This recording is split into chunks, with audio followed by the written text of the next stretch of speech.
करेंगे हम। सिंपल तरीके से बताता हूँ मैं। तो क्या होता है, हमारी मार्किंग होती है। फोर टाइप ऑफ हमारी मार्किंग होती है। मैंने ग्रुप में डाला हुआ था, आपको पता लग गया होगा कि कौन कौन सी हमारी मार्किंग होती है। एक हमारी होती है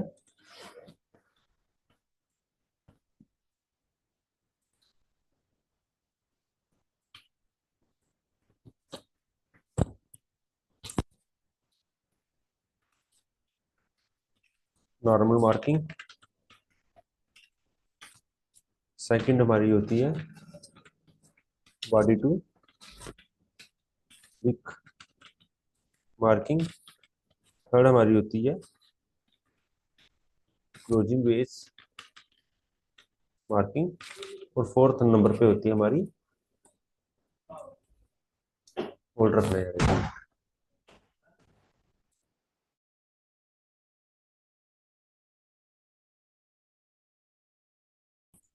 इस तरीके से हमारी इस तरीके से हमारी चार तरीके की हमारी मार्किंग होती है। Normal marking, body to wick marking, closing base marking, और एक सॉरी एक होती है हमारी एक्सट्रीम लेवल मार्किंग।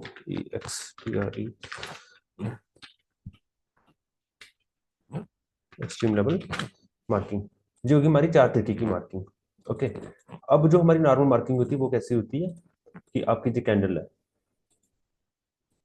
कोई भी जो कैंडल, ओके, इनगल्फिंग है, चाहे बेस कैंडल है, कुछ भी है, अगर उसके अंदर इस तरीके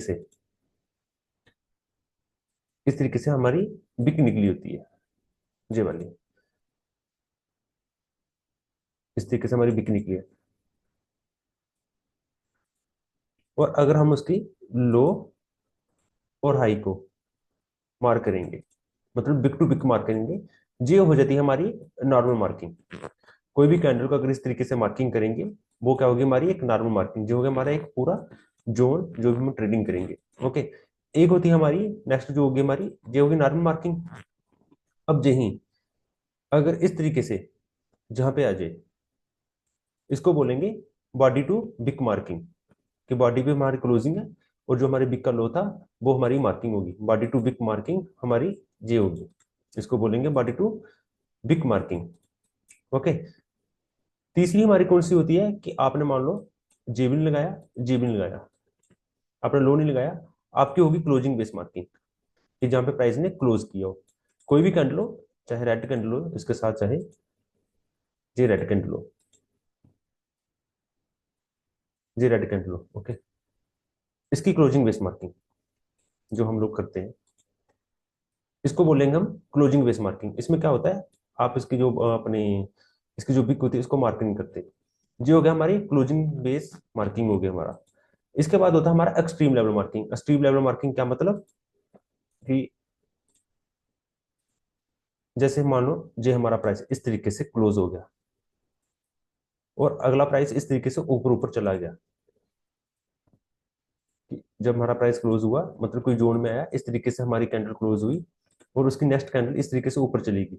अब जो उसकी जो डिमांड जोन होगी, जी जी इस तरीके से, तो उसको क्या करते हैं हम, बॉडी टू बिक। ये हो गया हमारा एक एक्सट्रीम लेवल मार्किंग, इसको बोलते हैं एक्सट्रीम लेवल मार्किंग। मार्किंग का समझ लगा ना। ये मार्किंग इंपॉर्टेंट क्यों होती है, सबसे ज्यादा आप मतलब कि प्राइस को ऊपर ट्रैक करोगे, जब प्राइस में ट्रेड करोगे तो मार्किंग के बिना तो होगा नहीं। आपके पास मार्किंग होगी तो आपके पास एक प्रॉपर जोन निकल के आते हैं, कि जहां पे मेरे को बाय करना है, जहां पे मेरे को सेल करना है, जो क्लोजिंग बेस मार्किंग होती है। कोई भी आप मार्किंग करो, मार्किंग के बिना आपकी ट्रेडिंग नहीं होगी, आपको मार्क करना ही पड़ेगा कि ये एक मेरा लेवल है। अगर जहाँ पे प्राइस मेरे को मिलेगा तो फॉलो होने के बाद क्या होता है, हम बाय साइड जाएंगे। जहाँ टॉप पे होगा तो फॉलोअप होगा, तो उसको क्या करेंगे, सेल साइड जाएंगे। इस तरीके से जो हमारी मार्किंग होती है। अब इसका मतलब क्या होता है कि एक जो नॉर्मल मार्किंग होती है, कि ये एक हमारी नॉर्मल मार्किंग है, इसको क्या करते हैं इस तरीके से जब हम मार्क कर देते हैं लो टू हाई। जी आपकी कैंडल डेली की भी हो सकती है, 1 वीक की भी हो सकती है, ईयर की भी हो सकती है, मंथ की भी हो सकती है। ओके। जी आपको मिल जाती है एक प्रॉपर रेंज, जी आपकी एक प्रॉपर रेंज होती है कि प्राइस इसके बीच में है। जे वाला एरिया आपका हमेशा L2 एरिया होता है, जहाँ पे हमेशा आपको क्या करना होता है, सेलिंग फॉलो करवानी होती है जब तक इसके ऊपर क्लोज ना हो। अब मोस्ट ऑफ द टाइम क्या होता है कि अगर आप, और जहाँ पे क्वेश्चन आएगा कि अगर मैं बॉडी को मार करूंगा, बिग को नहीं मार करूंगा, तो उससे क्या होगा, उससे क्या होता है कि मान लो कि आपका प्राइस बॉडी के बीच में आया, जहाँ पे क्या होता है कि प्राइस ना दो तरीके से फॉलो होगा जो जाएगा। जहां तो प्राइस बॉडी से एक फॉलो बनाएगा, जहां तक नहीं जाएगा यहीं से प्राइस नीचे आ जाएगा। जहाँ प्राइस क्या करेगा कि बॉडी को ब्रेक कर देगा और ऊपर से जहां से आएगा। अगर आपने दोनों मार्किंग नहीं लगाई है तो क्या होगा, वहां पर आपका प्राइस आपका मूव निकल सकता है। हो सकता है कि आपने सिर्फ टॉप की मार्किंग लगाई हो, बॉडी की नहीं लगाई हो, तो प्राइस यहीं से फॉलो अप लेके नीचे गिर जाएगा। आप बोलोगे ये प्राइस मेरे जोन में नहीं आया। इसलिए हमको क्या करना था, प्रॉपर एक इसको मार्क करना होता है, इसका हाई पॉइंट भी और इसकी क्लोजिंग पॉइंट भी, उसकी मार्किंग करनी होती है। जो होती है हमारी body to wick marking. Normal marking mostly कहाँ पे आती है, जहाँ पे हमारी बेस कैंडल बनी हो, जहाँ पे हमारा जोन छोटा हो, कि इस तरीके से हमारा कोई जोन छोटा था,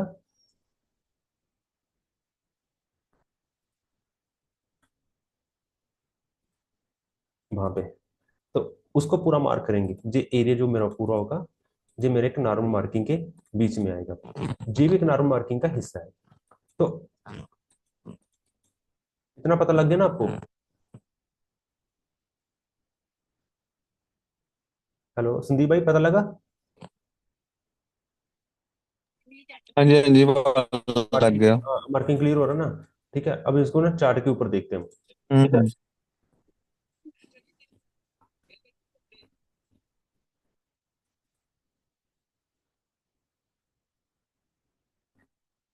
अब देखो, जहां से प्राइस अप साइड के लिए गया, ये वाला एरिया जहां से लेकर चलते हैं मार्किंग करते करते, इस एरिया से बीटीसी का जो चार्ट है। अब जहां से प्राइस मेरा क्या होगा, अप साइड के लिए गया, तो जे वाली जो मेरी बेस कैंडल होगा, इसका एक हाई पॉइंट होगा, इसका एक मेरा लो पॉइंट होगा।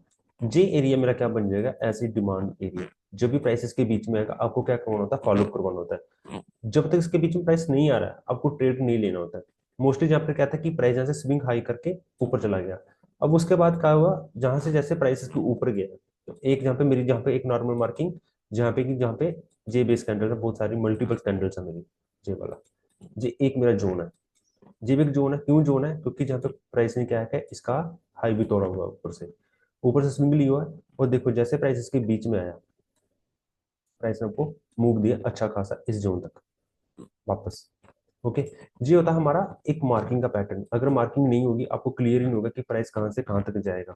अब जहां से जो प्राइस था, कि जहां से गिर गया इस लेवल से, जहां पे अगर नॉर्मल मार्किंग करोगे, आपका जो जोन होगा ना, बहुत बड़ा बन जाएगा। अगर आप इस कैंडल को मार्किंग करोगे, इस लेवल को, इसको मार्किंग करोगे, इसको, तो ये जोन कितना बड़ा हो गया।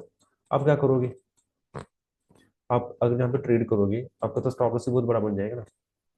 तो वहां पे कौन सा काम आएगा आपका, जो हमारी एक्सट्रीम लेवल की जो हमारी मार्किंग होती है, जे वाली, जिसके हम body to only big marking करेंगे।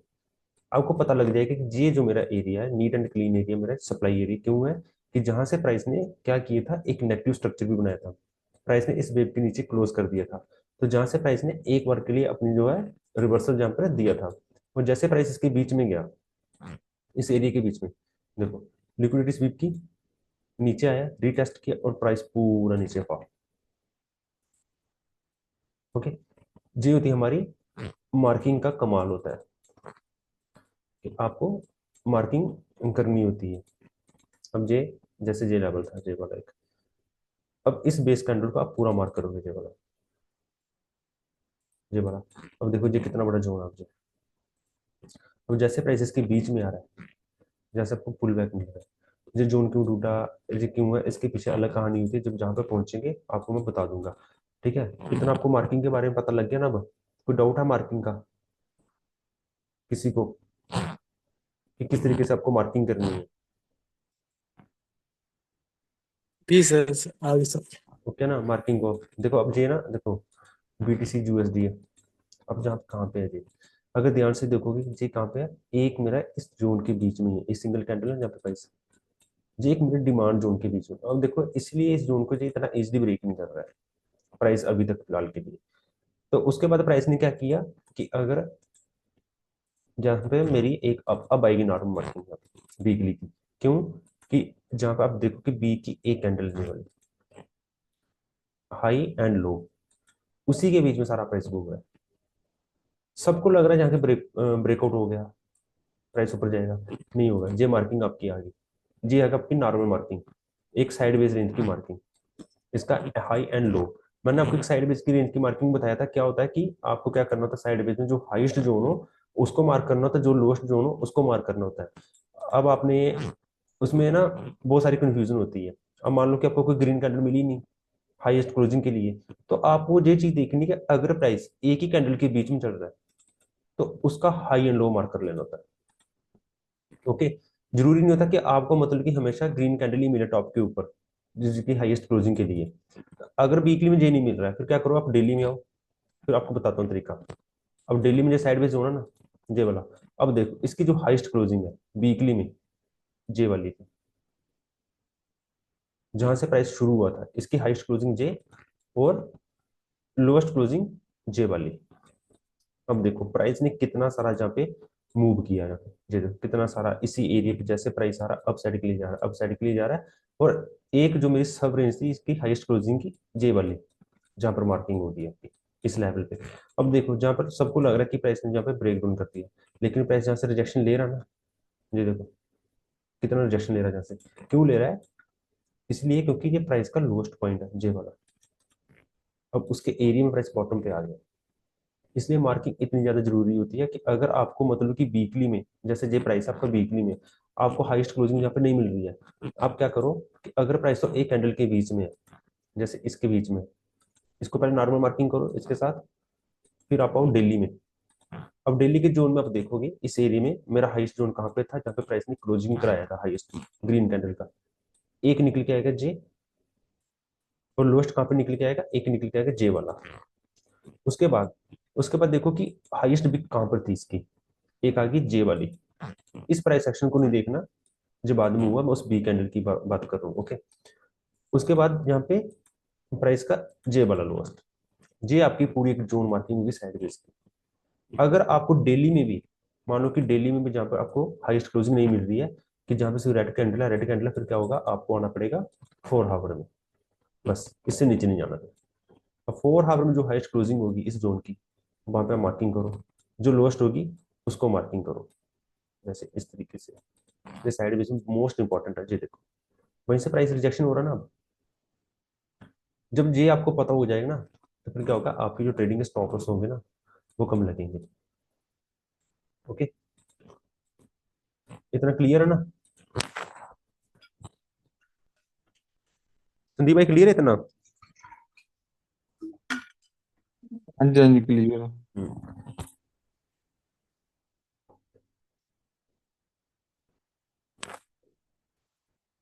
अब चलते हैं हम नेक्स्ट चैप्टर के ऊपर। मार्किंग आपका हो गया। मार्किंग आपको तभी आएगी जब आप प्रैक्टिस करोगे।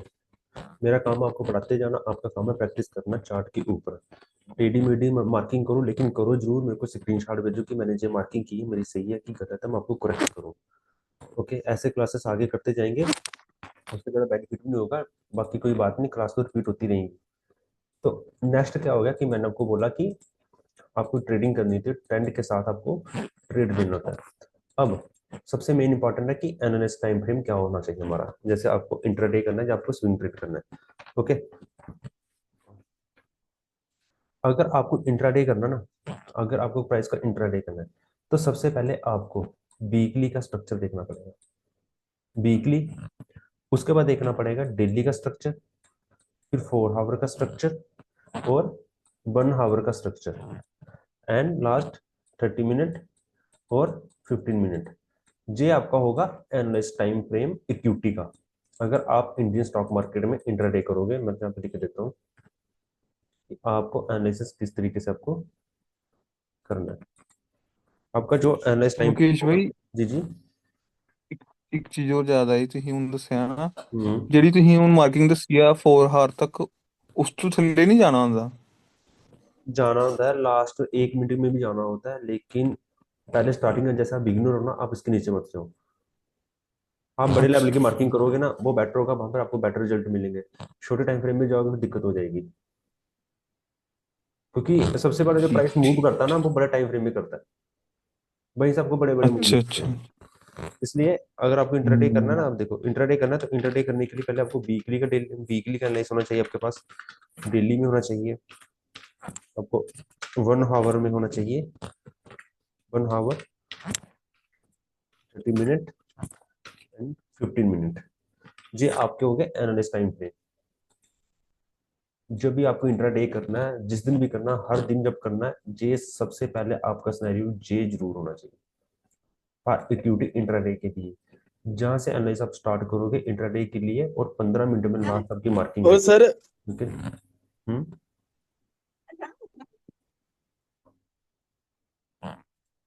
ओके। ये हो गया हमारा इक्विटी के लिए। और अगर आपको फॉरेक्स करना है, तो फॉरेक्स के लिए आपको आपको देखना पड़ेगा वीकली। यहाँ पर मैं लिख देता हूँ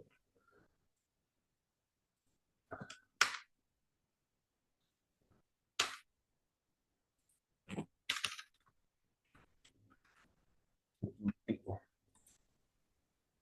और सर हेलो। हाँ जी जी जी बोलो। सर एक दिन पहले आपको बता भी रहे थे ना कि जब भी ये देखना है वीकली और हाँ डेली का इंट्राडे हाँ करने के लिए एक दिन मतलब एक दिन पहले रात को वो हाँ उसकी हाँ स्टडी करनी चाहिए। हाँ, बिल्कुल बिल्कुल। एक दिन पहले। हाँ हाँ। स्टडी आपकी पहले ही होगी एक दिन, फ्री ट्रेड होगा उसका। फॉरेक्स में आपको चाहिए weekly, daily, 4 hour, 2 hour, 1 hour. जी आपका हो गया एनालिस्ट टाइम फ्रेम फॉरेक्स के लिए। अगर आप फॉरेक्स में जब भी ट्रेडिंग करोगे, उसके नीचे आपको कभी भी नहीं आना है एनालाइज करने के लिए। मतलब कभी भी आपको जब भी चार्ट देखना है, 5 मिनट 15 मिनट में नहीं देखना है, वीकली से देखते आना है। Weekly, daily, 1 hour, 30 minute, 50 minute, उसके बेसिस से आपको जोन निकाल के आपको ट्रेड करना होता है। ओके, जी हो गया हमारा इंट्राडे के लिए। अगर हमको करना होता है पोजीशन ट्रेड, पोजीशन ट्रेड के लिए हमको बड़ा टाइम फ्रेम स्ट्रक्चर पहले देखना पड़ेगा। 1 साल का, 6 मंथ का, 3 मंथ का, मंथली और वीकली। तो डेली में कंफर्मेशन करके उसको हम ट्रेड को पोजीशन उसकी होल्ड करते हैं, लेकिन मोस्टली जो ट्रेड होते हैं हम इंट्राडे ही करते हैं सब। इसलिए मैंने आपको इंट्राडे के बारे में बताया। अब देखो कि अगर आपको मतलब कि ट्रेड करना है, मान लो कि आपको बीटीसी में ट्रेड करना था इंट्राडे, तो पहले इसका वीकली का स्ट्रक्चर देखो। वीकली का मेरा स्ट्रक्चर क्या है प्राइस का? वीकली का स्ट्रक्चर जो शॉर्टर टर्म स्ट्रक्चर है मेरा, वो क्या है? नेगेटिव है प्राइस। नेगेटिव टू साइडवेज के जोन में मेरा प्राइस। ओके। लॉन्गर टर्म जो मेरा स्ट्रक्चर है इसका, वो है पॉजिटिव है प्राइस का। इस चीज को खासा ध्यान रखना कि वीकली में जो मेरा प्राइस है, जो करंट वे मेरी चल रही है, वो नेगेटिव टू साइडवेज है। लोकेशन कहाँ पे? लोकेशन बॉटम पे है। कौन से बॉटम पर? बड़े टाइम फ्रेम के। कि जो वीकली का जो मेरा बड़ा टाइम फ्रेम पे जो ट्रेंड है, जो पूरी वेव है, उसके एक मेरे L1 लोकेशन पे है। ओके, इतना क्लियर हो गया। उसके बाद आपको देखना कि अगर वीकली में प्राइस नेगेटिव है, तो साइडवेज है, तो साइडवेज की मार्किंग इस तरीके से, इसका हाई, इसका लो। ये हो गया। आपने इसको देख लिया कि प्राइस मेरा वीकली में साइडवेज है, लेकिन अभी जो प्राइस करंटली है, जो करंटली चल रहा है वीक में, वो कहाँ पे चल रहा है? बॉटम पे चल रहा है अभी, अभी के लिए। अब आए डेली में। अब प्राइस कहाँ पे था डेली में? अगर आप देखोगे तो डेली में प्राइस साइडवेज की रेंज में ही है, तो ट्रेंड मेरा क्या है? नेगेटिव है। तो पहले मेरे पास डेली में क्या थी? प्राइस की सब रेंज थी। प्राइस इसी के बीच में ट्रैप हो रहा था। और उसके बीच में प्राइस ने क्या किया कि है तो बॉटम में था, लेकिन उसके बीच में प्राइस ने क्या किया? एक छोटी सी रेंज और बना ली थी मेरी साइडवेज की, इसी लोकेशन के पास, ये वाली। मतलब टोटली कंफ्यूजिंग अभी, कि प्राइस बिल्कुल एक साइडवेज रेंज, उसके बाद साइडवेज रेंज में है मेरा प्राइस, जहाँ पे बॉटम पे ही है, कि जहाँ से फॉलो अप होता तो ऊपर के लिए ले जाते, लेकिन जब तक इसके ऊपर क्लोज नहीं करता हम ले ही नहीं सकते थे। तो अब क्या है कि प्राइस मेरा है बॉटम पे ही अभी भी। तो सेल के लिए अभी जो मेरी लोकेशन है, ट्रेंड नेगेटिव है, लेकिन जो मेरी लोकेशन है वो भी बॉटम पे है। अभी जैसे प्राइस इसके टॉप पे जाएगा ना, वहां पे सेल आएगा इसका। तो 4 आवर में देखेंगे एनालाइज के लिए, तो 4 आवर में हमारा ट्रेंड क्या है? अभी भी नेगेटिव साइड है। मतलब अभी तक प्राइस क्या होगा? स्ट्रक्चर इसका बिल्कुल भी चेंज नहीं हुआ। लेकिन लोकेशन कहाँ पे मेरी? सबसे मेन इंपॉर्टेंट है कि लोकेशन मेरी इस एरिया के आसपास है, मेरा बिल्कुल बॉटम है।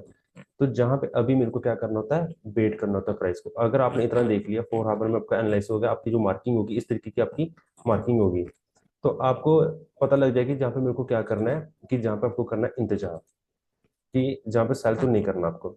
नंबर 1, सेल करोगे लॉस हो जाएगा आपको, क्योंकि बॉटम है। तो जहाँ पर क्या करना है आपको, प्राइस एक्शन होने का टाइम होता है कि जब प्राइस इसका स्ट्रक्चर चेंज करेगा। अभी 1 आवर में प्राइस क्या कर रहा है, बिल्कुल एक साइडवेज की रेंज में है यहाँ पे। अगर आपको सेल करना है तो इसको कम से कम इस लोकेशन के पास पहुंचने दो, L1 की लोकेशन के पास, जहां पे क्या होगा, 1 आवर की जो आपकी वेव है वो क्या है, नेगेटिव है। 1 आवर की वेव आपकी नेगेटिव है, जे आपका एक स्विंग है। तो इसकी लोकेशन, प्राइस की लोकेशन 1 आवर के हिसाब से अभी कहाँ पे है, जे मेरी L3 की लोकेशन पे है अभी। तो प्राइस को कहाँ पे जाने देना है, L1 की लोकेशन पे। जैसे ही ट्रेंड नेगेटिव होगा, लोकेशन आपकी L1 होगी, तो आपको अच्छा खासा वहां से सेल का ट्रेड मिल जाएगा। ओके, इस तरीके से आपको एनालाइज करना होता है अपना, जो भी अपना फॉरेक्स करोगे, क्रिप्टो करोगे, तो उसको वीकली से लेकर उसको तोड़ के छोटे टाइम फ्रेम में आपको आना होता है। फिर आपकी जो होती है मार्किंग होती है उसके हिसाब से। अब जैसे इक्विटी में आप देखोगे, कोई भी स्टॉक हम इसको लगा लेते हैं, रिलायंस को देखते हैं।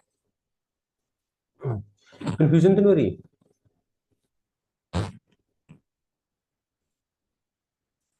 विशाल भाई नहीं नहीं कंफ्यूजन नहीं हो सर। रही? विशाल भाई,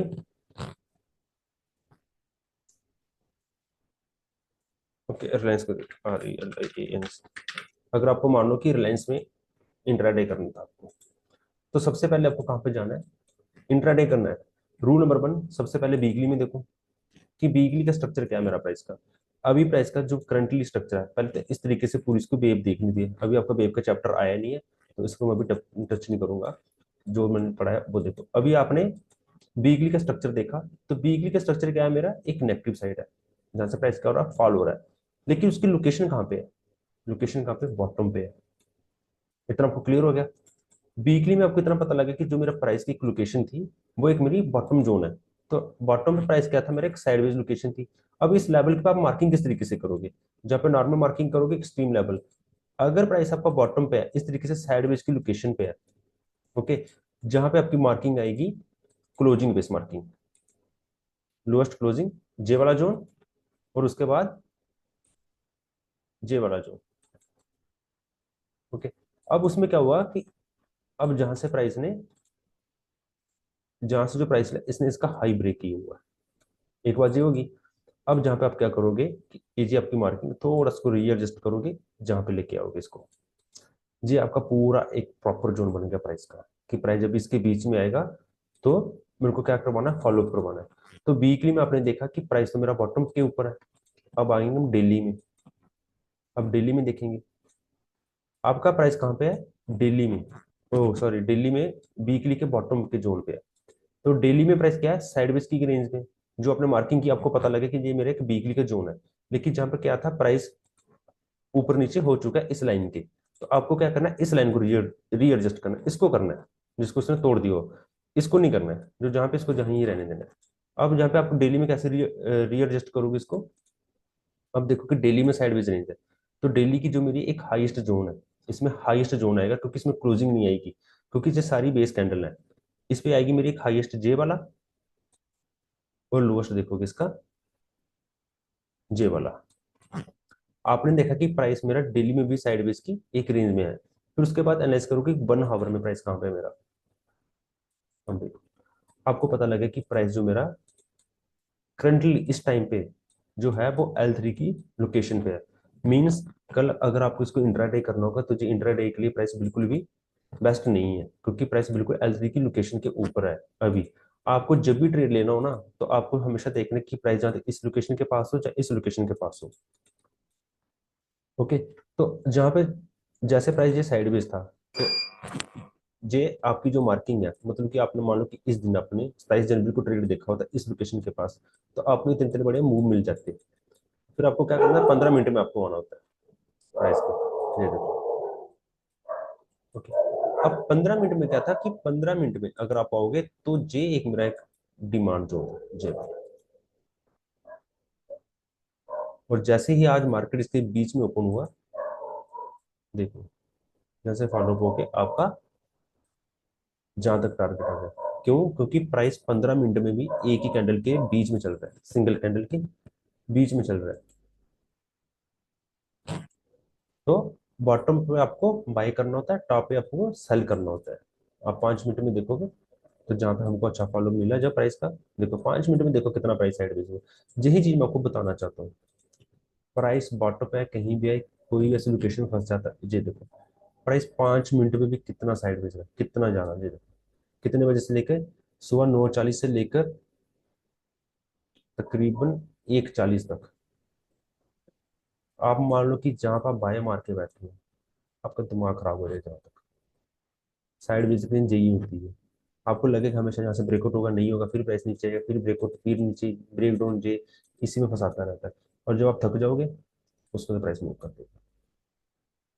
देखा कितना, कितने घंटे इसने यहाँ पे अपने स्पेंड किए इस लोकेशन के पास, 4 घंटे और 5 मिनट। जी, तो साइड में इस तरीके से बंदा फंसता होता है। ओके, तो आपको जो भी एनालाइज करना है, कहाँ से करना है, वीकली से करना है। इसको लिख लेना, मैं ग्रुप में डाल दूंगा, एक्टिविटी के लिए वीकली डेली 1 आवर और 30 मिनट एंड 15 मिनट। तो फॉरेक्स के लिए हम करते हैं वीकली डेली 4 आवर, 2 आवर और 1 आवर वहां पे। इसके बीच में आपको जो एनालाइज टाइम फ्रेम होता है, कभी भी जब भी प्राइस का आपको लेना हो और प्राइस को आपको एनालाइज करना है, कभी 15 मिनट 5 मिनट चार्ट खोल के मत देखना, लाइफ में कभी मत देखना, कुछ भी समझ नहीं आएगा आपको कि प्राइस कहाँ पर है, कौन चल रहा है, कौन सा मूव है। जब भी देखो कि वीकली से एक पैटर्न बनाओ प्राइस का, और कहाँ से कहाँ तक चल रहा है। फिर क्या होता है कि अगर आप इस लोकेशन में प्राइस को ट्रैक करोगे, पकड़ोगे, आपको बहुत बड़े मूव मिलेंगे। जहाँ से स्विंग ट्रेड बनता है इस लोकेशन तक।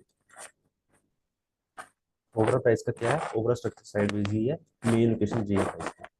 जी, अभी बीच में एक सब रेंज आ गई है, मेन लोकेशन जी है, जहाँ पर कहीं प्राइस मिलेगा अच्छा खासा मूव कर चलेगा। ओके, तो वो तो आज के लिए इतना। कोई क्वेश्चन आंसर है तो बता दो मेरे को।